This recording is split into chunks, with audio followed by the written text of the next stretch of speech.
So, Prem, last night you asked about grace. I'd like to speak a little bit about how one can avail themselves to the constant grace that is being offered. So most all of you are very well aware and have tasted many, many, many times that no matter how it may seem, that the only thing, in fact, that is playing in the play of time is the conditioning of the ego and the master.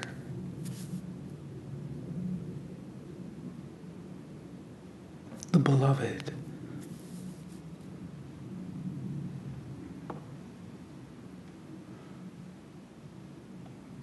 That there is never anything else going on other than that.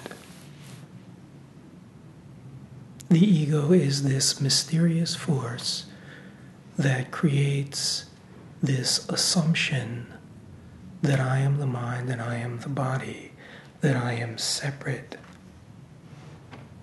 causing the experience of existing through this reference point that is defined, and out of that reference point, which is a contraction of consciousness, there is this secondary wave of contraction, which is what creates the experience of perception, which creates the experience of other. So out of this mysterious force, there is the felt experience of me and other, separation,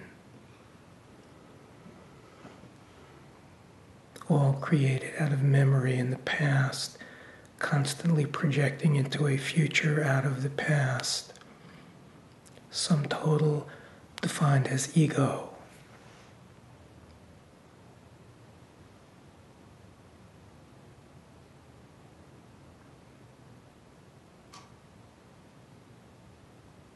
And out of the grace of this wisdom, there is this continual erosion of what created this experience. When the external play is offering what conditioning desires, there is a relaxation and a sense of the connectedness of everything, and a taste of the love flowing through everything, and a release of experience through this contracted reference point. And then when things are going in opposition to what has been conditioned, there is disturbance. There is the experience of me and other, and whenever this is going on, at least on subtle levels, there is going to be some sense of conflict.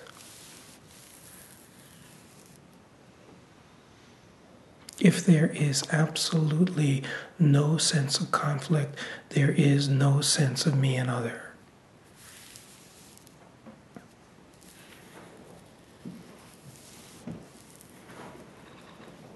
You may not feel the conflict, because what has created the shell may numb the taste.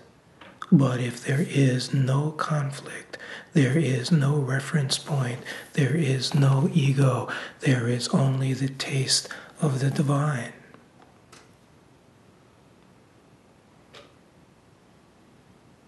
And for so many, it is appearing and disappearing, appearing and disappearing.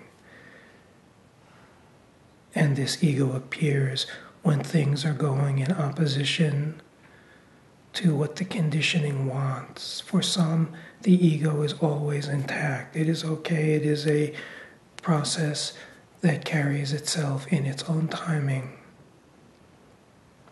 Really does not matter.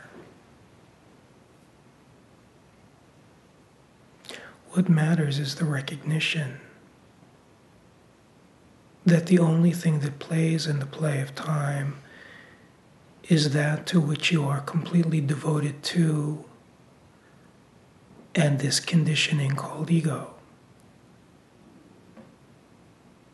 The possibility is every time that there is the experience of an external, there is the reminding that that in fact is the beloved.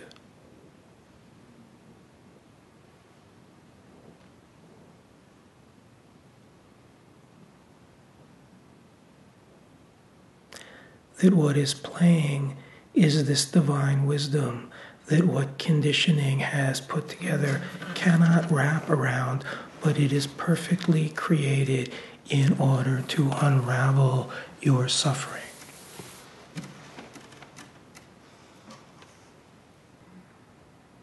It is only possible to have issue with another if you have issue with yourself. It is all reflective.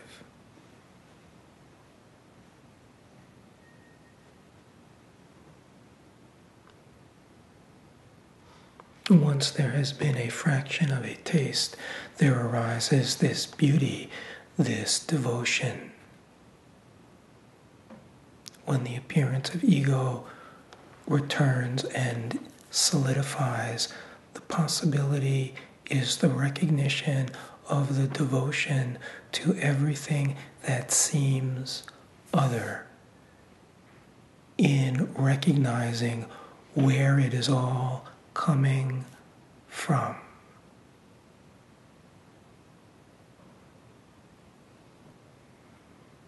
If this is not possible, it is just to allow the burning to burn, to surrender to what is. For what is called me and its reactions are also arising from the very same source.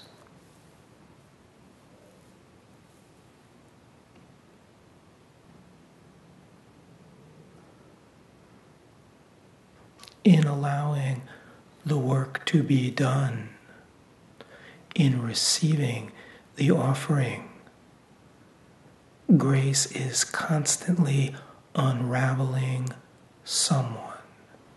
It is constantly transforming arrogance into humility, something hard into something soft, something closed into something open. In truth, something into nothing.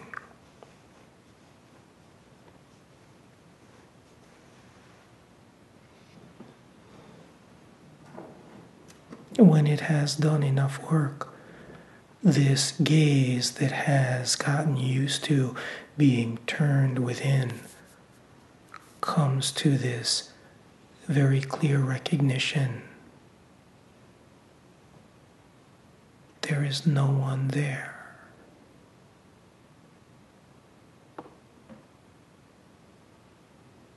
It was all confluence of phenomena.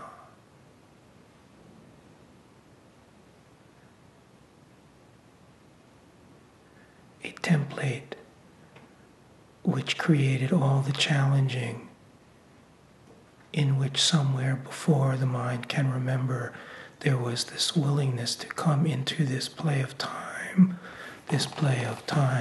to hold the space, to free human suffering and recognize who you are.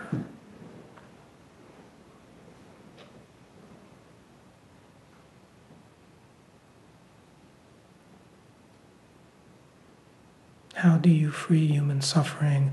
By freeing your own suffering. How do you free your own suffering?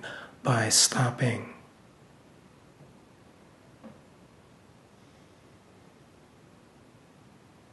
By recognizing that there is one source. It is pure fantasy built out of memory, projecting into a future, bypassing the eternal aliveness which is always untouched, that creates this experience of someone.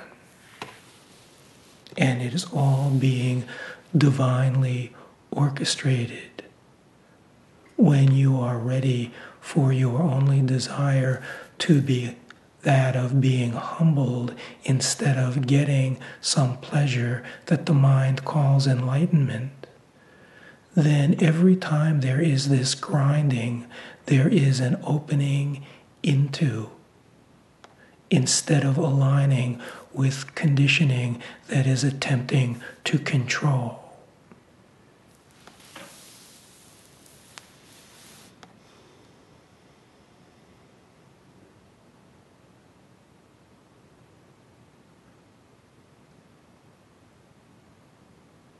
It is not that the arising of control or attempt to control is someone's fault.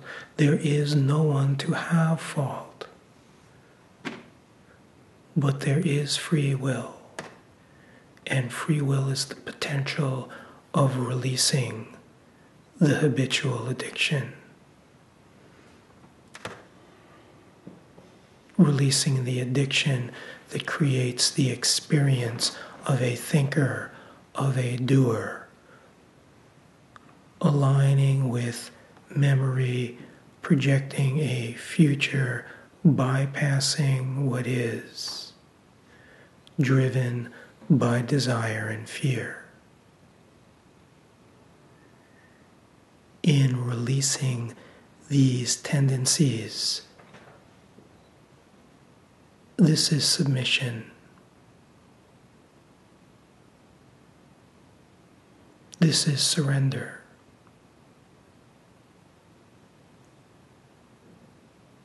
This can only happen in the recognition of where all of it is coming from.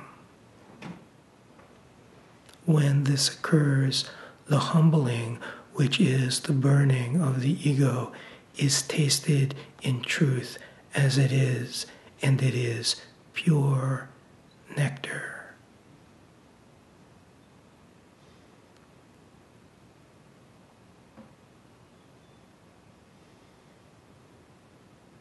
If the ego is looking for nectar, the recognition of the gift of humbling cannot avail itself.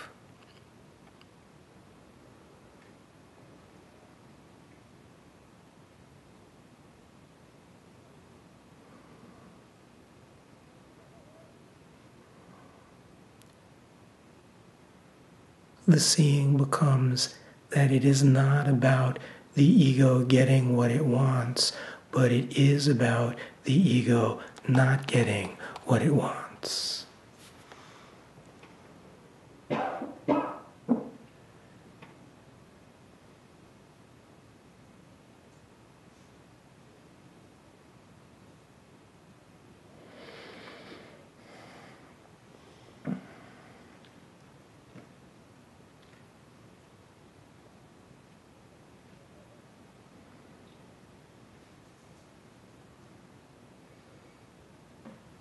This is the grace of the offering of what is called the world, the situations, what is perceived as external.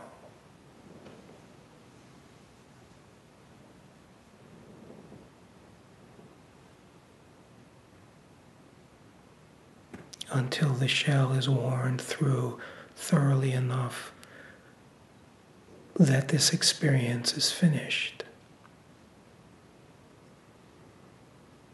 That the point of reference is finished.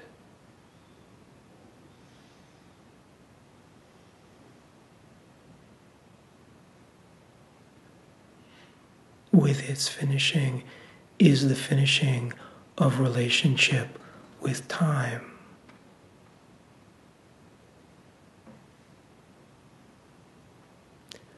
Relationship with someone.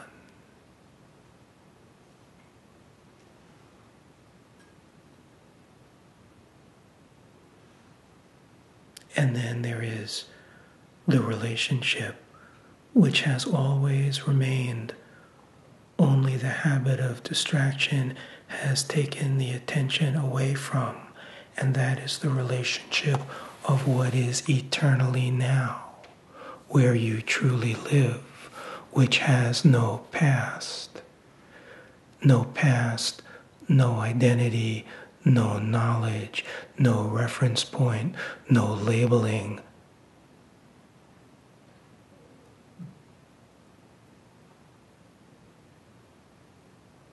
It is felt. It is felt in the heart. It is felt as the heart. It is felt everywhere.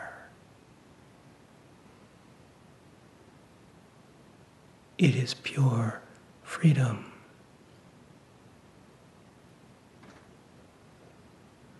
The play of form does not stop arising, but in this it is recognized like a rainbow, an appearance that appears within you, permeated by you, by this light, by this love. When it is arising like this, its grace is always imbibed, always bringing the self home into itself more and more deeply.